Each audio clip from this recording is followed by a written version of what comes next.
ಅವಳ ಸ್ಥಿತಿ ನೋಡಿನೇ ಏನೋ ಪ್ರಾಬ್ಲಮ್ ಆಗಿದೆ ಅಂತ ಸಂಗಮ್ಗೆ ಅರ್ಥ ಆಯ್ತು. ಕೆದ್ರಿರೋ ಕೂದ್ಲು, ಅತ್ತು ಅತ್ತು ಊದ್ಕೊಂಡಿರೋ ಕಣ್ಣು, ಅದನ್ ನೋಡಿನೇ ಆರ್ಯಂಗೆ ಏನೋ ಅಪಾಯ ಆಗಿದೆ ಅಂತ ಸಂಗಮ್ಗೆ ಸೆನ್ಸ್ ಆಯ್ತು. ಅವನಿನ್ನೇನೂ ಕೇಳದೆ ಸೀದಾ ಬೆಡ್ರೂಮ್ ಕಡೆ ಓಡ್ದ. ಅವನ್ ಹೋಗೋ ಅಷ್ಟ್ರಲ್ಲಿ ಅಲ್ಲಿ ನಿಂತಿರೋ ರಂಗನಾಥ್ನ ನೋಡಿ ಶಾಕ್ ಆಗಿ ಅಲ್ಲೇ ನಿಂತ್ಬಿಟ್ಟ. ಸಂಗಮ್ ಮನೆ ಒಳಗಡೆ ಬಂದಿದ್ ನೋಡಿ ರಂಗನಾಥ್ ಶಾಕ್ ಆಗೋದ್ರು. ಆ ಟೈಮಲ್ಲಿ ಅವನ್ ಆರ್ಯನ್ನ ತನ್ನಿಂದ ಸೇವ್ ಮಾಡೋಕೆ ಬರ್ತಾನೆ ಅಂತ ಅವರು ಎಕ್ಸ್ಪೆಕ್ಟ್ ಮಾಡೇ ಇರ್ಲಿಲ್ಲ. ಅವನ್ ಮುಖ ನೋಡ್ತಿದ್ದ ಹಾಗೆ ಅವ್ರ ಬಾತ್ರೂಮ್ ಬಾಗ್ಲು ಮುರಿಯೋದನ್ನ ಸ್ಟಾಪ್ ಮಾಡಿ ಅಂತ ತನ್ನ ಜೊತೆಗಿದ್ದ ರೌಡಿಗಳಿಗೆ ಸನ್ನೆ ಮಾಡಿ ಸಂಗಮ್ ಹತ್ರ ನೀವೇನಿಲ್ಲಿ ಅಂತ ತೊದಲ್ತಾ ಕೇಳಿದ್ರು. ಅದಕ್ಕೆ ಸಂಗಮ್ ನಾನೇ. ಯಾಕೆ? ನಾನಿಲ್ಲಿ ಬಂದಿದ್ ನೋಡಿ ಶಾಕ್ ಆಯ್ತಾ? ಆಗ್ಲೇಬೇಕು. ಇಲ್ಲಿ ಬಂದು ಆರ್ಯನ್ನ ಕಿಡ್ನ್ಯಾಪ್ ಮಾಡೋಕೆ ಎಷ್ಟು ಧೈರ್ಯ ನಿಮ್ಗೆ? ನಿಮ್ಮನ್ನ ನೀವು ಏನ್ ಅನ್ಕೊಂಡಿದ್ದೀರಾ ಅಂತ ಹಾರ್ಷಾಗಿ ಕೇಳ್ದ. ಅವನ್ ಮಾತ್ ಕೇಳಿ ನಾವ್ ಯಾವ ಕಾರಣಕ್ಕೆ ಇಲ್ಲಿಗೆ ಬಂದಿದ್ದು ಅಂತ ಇವನಿಗೆ ಹೇಗ್ ಗೊತ್ತಾಯ್ತು ಅನ್ನೋ ಪ್ರಶ್ನೆ ರಂಗನಾಥ್ ಮನಸ್ಸಲ್ಲಿ ಅಷ್ಟೇ ಅಲ್ಲ, ಇಂಚರಾಗೂ ಹುಟ್ಕೊಳ್ತು. ಆದ್ರೆ ಸಂಗಮ್ ಮಾತ್ ಕೇಳಿ ರಂಗನಾಥ್ ಗಲಿಬಿಲಿಯಾಗಿ ಅಯ್ಯೋ ಇಲ್ಲ, ನೀವು ನನ್ನ ಬಗ್ಗೆ ತಪ್ಪಾಗಿ ತಿಳ್ಕೊಂಡಿದ್ದೀರಾ. ನಾನ್ ಯಾಕೆ ಅವನನ್ನ ಕಿಡ್ನ್ಯಾಪ್ ಮಾಡ್ಲಿ? ಆರ್ಯ ನನ್ನ ಮೊಮ್ಮಗ ಅಲ್ವಾ? ಅವನನ್ನ ನೋಡ್ದೆ ತುಂಬಾ ದಿನ ಆಗಿತ್ತು. ಡೇ ಟೈಮಲ್ಲಿ ಅವನು ಸ್ಕೂಲ್ಗೆ ಹೋಗಿರ್ತಾನೆ. ಅದಕ್ಕೆ ಈಗ ನೋಡಿ ಮಾತಾಡಿಸ್ಕೊಂಡು ಹೋಗೋಣ ಅಂತ ಬಂದೆ, ಅಷ್ಟೇ ಅಂತ ಹೇಳಿದ್ರು. ಅವನು ಸೀರಿಯಸ್ ಟೋನ್ನಲ್ಲಿ, ಓಹೋ, ನೀವು ಆರ್ಯನ್ನ ಮಾತಾಡಿಸ್ಕೊಂಡು ಹೋಗೋಕ್ ಬಂದಿದ್ದೀರಾ? ಇದನ್ನ ನಾನು ನಂಬಬೇಕು. ನನ್ನನ್ನೇನ್ ಸ್ಟುಪಿಡ್ ಅನ್ಕೊಂಡಿದ್ದೀರಾ? ಹಾಗೇನಾದ್ರೂ ಅನ್ಕೊಂಡಿದ್ರೆ ಆ ತಪ್ಪು ಇನ್ನೊಮ್ಮೆ ಮಾಡೋಕ್ ಹೋಗ್ಬೇಡಿ. ನಾನು ಈಗ ಇಲ್ಲಿಗೆ ಒಬ್ನೇ ಬಂದಿರೋದು. ಆದ್ರೆ ಪೊಲೀಸರನ್ನ ಕರ್ಸೋಕೆ ನನಗೆ ಎಷ್ಟೊತ್ತು ಬೇಡ. ನಾನ್ ಯಾರು, ನನ್ನ ಪವರ್ ಏನು ಅಂತ ನಿಮಗೆ ಚೆನ್ನಾಗಿ ಗೊತ್ತಿದೆ ಅನ್ಕೊಂಡಿದೀನಿ ಅಂತ ಹೇಳ್ತಾ ಜೇಬೊಳಗೆ ಕೈ ಇಟ್ಕೊಂಡು ಕಾನ್ಫಿಡೆಂಟ್ ಆಗಿ ನಿಂತ್ಕೊಂಡ. ರಂಗನಾಥ್ ತಮ್ಮನ್ ತಾವು ಡಿಫೆಂಡ್ ಮಾಡ್ಕೊಳ್ಳೋಕೆ ಇನ್ನೇನಾದ್ರೂ ಹೇಳ್ಬೇಕು ಅನ್ನೋ ಅಷ್ಟ್ರಲ್ಲಿ ಸಂಗಮ್ ಬಾತ್ರೂಮ್ ಡೋರ್ ಹತ್ರ ಹೋಗಿ ಜೋರಾಗಿ ಆರ್ಯ, ಮೈ ಲಿಟಲ್ ಪ್ರಿನ್ಸ್ ಅಂತ ಕರ್ದ. ತನ್ ಕೂಲ್ ಅಂಕಲ್ ವಾಯ್ಸ್ ಕೇಳ್ತಾ ಇದ್ದ ಹಾಗೆ ಆರ್ಯ ಇಮ್ಮಿಡಿಯೇಟ್ ಆಗಿ ಡೋರ್ ಓಪನ್ ಮಾಡ್ಕೊಂಡ್ ಬಂದು ಸಂಗಮ್ನ ಗಟ್ಟಿಯಾಗಿ ಹಗ್ ಮಾಡ್ಕೊಂಡ. ಆಗ ಸಂಗಮ್ ಅವನನ್ನ ಎತ್ಕೊಂಡು ಅವನ ಹಣೆಗೆ ಕಿಸ್ ಮಾಡಿ, ನೀನು ಹುಷಾರಾಗಿದ್ಯಾ ಅಲ್ವಾ ಅಂತ ಕೇಳ್ದ. ಅದಕ್ಕೆ ಆರ್ಯ, ಐ ಆಮ್ ಫೈನ್, ಆದ್ರೆ ಈ ಬ್ಯಾಡ್ ಪೀಪಲ್ ಫ್ರೆಂಡ್ಗೆ ತುಂಬಾ ತೊಂದರೆ ಕೊಟ್ರು ನೋಡಿ, ಅವಳೆಷ್ಟು ಅಳ್ತಿದ್ದಾಳೆ ಅಂತ ಹೇಳ್ತಾ ತನ್ನ ಮುದ್ದು ಭಾಷೆಲೆ ಅಲ್ಲಿ ನಡೆದಿದ್ದನ್ನೆಲ್ಲ ಶಾರ್ಟ್ ಆಗಿ ಹೇಳ್ದ. ಅವರಿಬ್ಬರ ಮಧ್ಯೆ ಇಷ್ಟು ಕ್ಲೋಸ್ ಕಾನ್ವರ್ಸೇಷನ್ ನಡೀತಿರೋದ್ ನೋಡಿ ಅಲ್ಲೇನ್ ನಡೀತಿದೆ ಅಂತಾನೆ ರಂಗನಾಥ್ಗೆ ಕನ್ಫ್ಯೂಸ್ ಆಯ್ತು. ರಂಗನಾಥ್ ಈ ಸಿಚುವೇಶನ್ ಅಡ್ವಾಂಟೇಜ್ ತಗೊಳ್ತಾ, ಅಯ್ಯೋ, ನೀವು ಸುಮ್ನೆ ಮಿಸ್ಅಂಡರ್ಸ್ಟ್ಯಾಂಡಿಂಗ್ ಮಾಡ್ಕೋತಾ ಇದ್ದೀರಾ. ಯಾರಾದ್ರೂ ಸ್ವಂತ ಮೊಮ್ಮಗನ್ನ ಕಿಡ್ನಾಪ್ ಮಾಡ್ತಾರಾ ಅಂತ ಹೇಳಿದ್ರು. ಸಂಗಮ್ ಕೋಪದಿಂದ ರಂಗನಾಥ್ ಕಡೆ ನೋಡ್ತಾ, ಮಿಸ್ಟರ್ ರಂಗನಾಥ್, ನಾನ್ ಹೇಳೋದನ್ನ ಸರಿಯಾಗಿ ಕೇಳಿಸ್ಕೊಳ್ಳಿ. ನೀವು ನೆಮ್ಮದಿಯಾಗಿ ನಿಮ್ಮ ಫ್ಯಾಮಿಲಿ ಜೊತೆ ಇರಬೇಕು ಅನ್ನೋ ಆಸೆ ಇದ್ರೆ ಸೈಲೆಂಟ್ ಆಗಿ ಇಲ್ಲಿಂದ ಹೊರಟೋಗಿ. ಇನ್ಮೇಲೆ ಏನಾದ್ರೂ ಮತ್ತೆ ಈ ಕಡೆ ತಲೆ ಹಾಕಿದ್ರೋ ನಾನ್ ಸುಮ್ನಿರಲ್ಲ.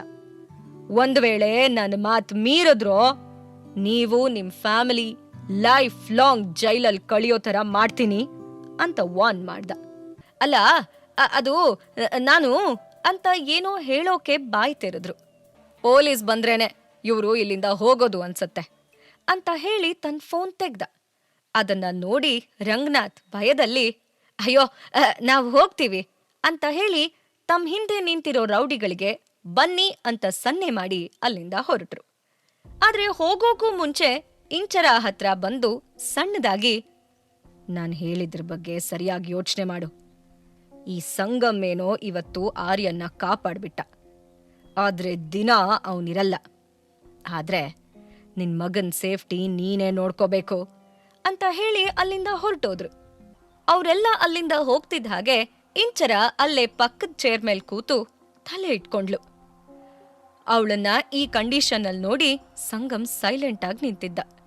ಸ್ವಲ್ಪ ಹೊತ್ತು ಬಿಟ್ಟು, ಆಕ್ಚುಲಿ ನಿನ್ ಫೋನ್ ಆರ್ಯನ್ ಹತ್ರ ಇತ್ತು ಅನ್ಸತ್ತೆ, ಅದಕ್ಕೆ ಅವರು ಇಲ್ಲಿಗೆ ಬರ್ತಿದ್ದ ಹಾಗೆ ಅವನು ವಾಶ್ರೂಮ್ಗೆ ಹೋಗಿ ನನಗೆ ಕಾಲ್ ಮಾಡಿ ಪೂರ್ತಿ ವಿಷಯ ಹೇಳ್ದ ಅಂತ ಸಂಗಮ್ ಇಂಚರಾಗೆ ಎಕ್ಸ್ಪ್ಲೇನ್ ಮಾಡ್ದ. ಅದನ್ ಕೇಳಿ ಅವಳಿಗೆ ಇನ್ನೊಮ್ಮೆ ತನ್ನ ಮಗನ ಮೇಲೆ ಪ್ರೌಡ್ ಫೀಲ್ ಆಯ್ತು. ಈ ಸಲನೂ ಆರ್ಯ ತನ್ನ ಸ್ಮಾರ್ಟ್ನೆಸ್ ಯೂಸ್ ಮಾಡಿ ತನ್ನನ್ನಷ್ಟೇ ಅಲ್ಲ ಇಂಚರಾನು ದೊಡ್ಡ ಪ್ರಾಬ್ಲಮ್ನಿಂದ ಸೇವ್ ಮಾಡಿದ್ದ. ನಾನು ನಿನ್ನ ಹತ್ರ ಏನೋ ಮಾತಾಡ್ಬೇಕು ಅಂತ ಹೇಳ್ದ. ಆಗ ಇಂಚರ ತನ್ನ ಕಣ್ಣಿ ಒರೆಸ್ಕೊಂಡು, ಆರ್ಯ ನನ್ನ ಫೋನ್ ತಗೊಂಡು ಅಜ್ಜಮ್ಮನ ಹತ್ರ ಮಾತಾಡು, ಅವರು ಪಾಪ ನಿನ್ನನ್ನ ತುಂಬಾ ಮಿಸ್ ಮಾಡ್ಕೋತಾ ಇರ್ತಾರೆ ಅಂತ ಹೇಳಿ ಚೇರಿಂದ ಎದ್ದು ತನ್ನ ಫೋನ್ ಆರ್ಯಂಗ್ ಕೊಟ್ಟು ಅವನ್ನ ರೂಮ್ ಒಳಗಡೆ ಕಳ್ಸಿದ್ಲು. ಆಮೇಲೆ ಸಂಗಮ್ ಕಡೆ ನೋಡಿ, ನಾವು ಬಾಲ್ಕನಿಗೆ ಹೋಗಿ ಮಾತಾಡೋಣ್ವಾ ಅಂತ ಹೇಳಿ ಬಾಲ್ಕನಿ ಕಡೆ ಹೊರಟ್ಲು. ಸಂಗಮ್ ಏನೂ ರೆಸ್ಪಾಂಡ್ ಮಾಡ್ದೆ ಸೀದಾ ಅವಳ ಹಿಂದೆನೇ ಹೋದ. ಅದೇನೋ ಮಾತಾಡ್ಬೇಕು ಅಂದ್ರಲ್ಲ, ಅದೇನು ಅಂತ ಹೇಳಿ ಅಂದ್ಲು. ಈಗ ಸಂಗಮ್ ಕೆಲ್ಸ ಸ್ವಲ್ಪ ಈಸಿಯಾಗಿ, ನೀನು ಇದನ್ನೆಲ್ಲ ಹೇಗ್ ಮ್ಯಾನೇಜ್ ಮಾಡ್ತಿದ್ಯಾ ಅಂತ ನನಗೆ ಅರ್ಥನೇ ಆಗ್ತಿಲ್ಲ. ಅಂದ್ರೆ ನಿನ್ ಮಗನ್ನ ನಿನ್ ಫ್ಯಾಮಿಲಿಯವರೇ ಕಿಡ್ನ್ಯಾಪ್ ಮಾಡ್ತಾರೆ ಅಂದ್ರೆ ಏನರ್ಥ? ಇದನ್ನೆಲ್ಲ ನಾನು ಫಿಲ್ಮಲ್ಲಿ ಕೂಡ ನೋಡಿರ್ಲಿಲ್ಲ, ಯಾವ ಕಥೆಲೂ ಕೇಳಿರ್ಲಿಲ್ಲ. ಅವ್ರಿಗೆ ನಿನ್ ಮೇಲೆ ಯಾಕೆ ಅಷ್ಟೊಂದು ದ್ವೇಷ? ಅದು ನಿನ್ ಪುಟ್ಟ ಮಗುಗೂ ತೊಂದರೆ ಕೊಡೋ ಅಷ್ಟು ಅಂತ ಕಾಳಜಿಯಿಂದ ಕೇಳ್ದ. ಆದ್ರೆ ಈಗ್ಲೂ ಅವಳು ಅವನ ಕಡೆ ನೋಡ್ದೆ ಸೈಲೆಂಟ್ ಆಗಿ ನಿಂತಿದ್ಲು. ಯಾಕೆ ಅಂದ್ರೆ ಅವನು ಹೇಳಿರೋದನ್ನೆಲ್ಲ ಅವಳು ಪ್ರತಿ ದಿನ ಪ್ರತಿ ಕ್ಷಣ ಅನುಭವಿಸ್ತಾನೇ ಇದ್ಲು. ಆದ್ರೆ ಅವನ್ ಪ್ರಶ್ನೆಗೆ ಉತ್ತರ ಮಾತ್ರ ಅವಳ ಹತ್ರ ಇರ್ಲಿಲ್ಲ. ಯಾಕೆ ಅಂದ್ರೆ ತನ್ನ ಅಪ್ಪ ಸಡನ್ ಆಗಿ ಯಾಕಿಷ್ಟು ಸೆಲ್ಫಿಶ್ ಆದ್ರು, ಯಾಕಿಷ್ಟೊಂದು ದುರಾಸೆ ಬೆಳೆಸ್ಕೊಂಡ್ರು ಅನ್ನೋದು ಸ್ವತಃ ಅವಳಿಗೆ ಇನ್ನೂ ಅರ್ಥ ಆಗಿರ್ಲಿಲ್ಲ. ಆದ್ರೂ ಅವಳದನ್ನ ತಿಳ್ಕೊಳ್ಳೋಕು ಇಷ್ಟಪಡ್ಲಿಲ್ಲ. ಸಂಗಮ್ ಕಂಟಿನ್ಯೂ ಮಾಡಿ, ನಾನು ನಿನ್ ಪರ್ಸನಲ್ ಮ್ಯಾಟರಲ್ಲಿ ಇಂಟರ್ಫಿಯರ್ ಆಗಲ್ಲ ಅಂತ ಹೇಳಿದ್ದೆ ನಿಜ. ಆದ್ರೆ ಇವತ್ತು ನನ್ನ ಹತ್ರ ಕಂಟ್ರೋಲ್ ಮಾಡ್ಕೊಳ್ಳೋಕಾಗ್ಲಿಲ್ಲ. ಆರ್ಯ ಫೋನ್ ಮಾಡಿ ಹೇಳಿದಾಗ ಅವ್ರು ಎಲ್ಲಿ ಅವನನ್ನ ನಿಜವಾಗ್ಲೂ ಕಿಡ್ನಾಪ್ ಮಾಡ್ಬಿಡ್ತಾರೋ ಅಂತ ನನಗೆ ತುಂಬಾ ಭಯ ಆಯ್ತು. ಲಾಸ್ಟ್ ಟೈಮ್ ತರಾನೇ ಈ ಸಲನೂ ಆರ್ಯ ನಮ್ಮಿಂದ ದೂರ ಆಗ್ಬಿಟ್ರೆ, ನಾನೇನಾದ್ರೂ ಬರೋದ್ ಲೇಟ್ ಆಗಿದ್ರೆ ಅಂತ ತನ್ನ ಮನ್ಸ್ನಲ್ಲಿರೋದನ್ನೆಲ್ಲ ಇಂಚರ ಮುಂದೆ ಹೇಳ್ಕೊಂಡ. ಅದಕ್ಕೆ ಇಂಚರ, ಇಲ್ ಬಂದು ಆರ್ಯನ್ನ ಸೇವ್ ಮಾಡಿದ್ದಕ್ಕೆ ತುಂಬಾ ಥ್ಯಾಂಕ್ಸ್. ನೀವ್ ಅವನಿಗೆ ತುಂಬಾ ಕ್ಲೋಸ್ ಅಂತ ನನಗ್ ಗೊತ್ತು. ಅದಕ್ಕೆ ಅದನ್ನೆಲ್ಲ ನೋಡಿ ನಿಮಗೆ ಸಿಟ್ಟು ಬಂದಿರತ್ತೆ. ಬಟ್ ಟ್ರಸ್ಟ್ ಮೀ, ನಾನು ಆದಷ್ಟು ಬೇಗ ಇದಕ್ಕೆಲ್ಲ ಒಂದು ಪರಿಹಾರನ ಕಂಡುಹಿಡಿತೀನಿ ಅಂತ ತನ್ನಂತಾನು ಸಮರ್ಥನೆ ಮಾಡ್ಕೋತಾ ಇದ್ಲು. Seriously Inchara, you still want me to trust you? ಇಷ್ಟೆಲ್ಲ ಆದ್ಮೇಲೂ ನೀನೇ ಇದನ್ನೆಲ್ಲ ಮ್ಯಾನೇಜ್ ಮಾಡ್ತೀಯಾ ಅಂತ ನೀನ್ ಹೇಗ್ ಅನ್ಕೋತೀಯಾ? ಟೆಲ್ ಮಿ ಒನ್ ಥಿಂಗ್, ಇದನ್ನೆಲ್ಲ ಹೇಗ್ ಮ್ಯಾನೇಜ್ ಮಾಡ್ತೀಯಾ ಹೇಳು ನನಗೂ, ನಾನು ತಿಳ್ಕೊಳ್ಳೋಕೆ ಕಾಯ್ತಿದ್ದೀನಿ ಅಂತ ಹೇಳ್ದ. ಪಾಕೆಟ್ ಎಫ್ಎಂ ಆಡಿಯೋ ಸೀರೀಸ್ ಆದಂಥ ಪ್ರೇಮಲೋಕ ಕಥೆನ ಈಗ್ಲೇ ಕೇಳಿ. ಲಿಂಕ್ ಡಿಸ್ಕ್ರಿಪ್ಷನ್ ನಲ್ಲಿ ಇದೆ.